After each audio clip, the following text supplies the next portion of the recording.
Corona मर्दों को बांझ बना सकता है, साइंसदानों ने खबरदार कर दिया। ऐसी तहकीक के मर्दों के होश उड़ गए। वीडियो देखने से पहले अगर आपने हमारा चैनल सब्सक्राइब नहीं किया तो अभी सब्सक्राइब करें और बेल आइकॉन पे क्लिक करें। आलमी वबा करार दिए जाने वाले कोरोना वायरस के हवाले से साइंसदानों ने इंतबाह जारी किया है कि वो मर्दों में बांझपन पैदा करने का सबब बन सकता है। मीडिया रिपोर्ट्स के मुताबिक साइंसदानों ने आलमी वबा करार दिए जाने वाले कोरोना वायरस को मर्दों की सेहत के हवाले से भी आलमगीर खतरा करार दे दिया। अखबार के मुताबिक नई तहकीक में ये बात सामने आई कि कोरोना मर्दों में मौजूदा अफजाइश नस्ल के निज़ाम को 4 मुख्तलिफ तरीकों से निशाना बनाकर इन्हें बांझ बना देता है।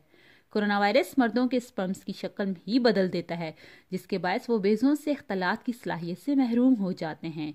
तहकीकी रिपोर्ट के मुताबिक कोरोना वायरस मर्दों में मौजूद तौलीदी निज़ाम को निशाना बनाता है।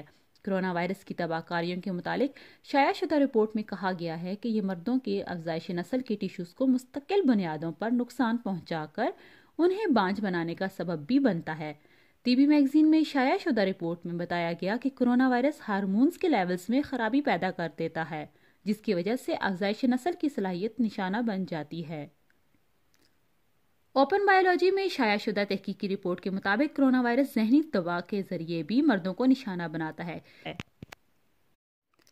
इस तरीके में इंसानी जिस्म में ऑक्सीडेटिव स्ट्रेस बहुत ज़्यादा बढ़ जाता है, जो मर्दों की सेहत के लिए इंतहाई नुकसानदेह साबित होता है।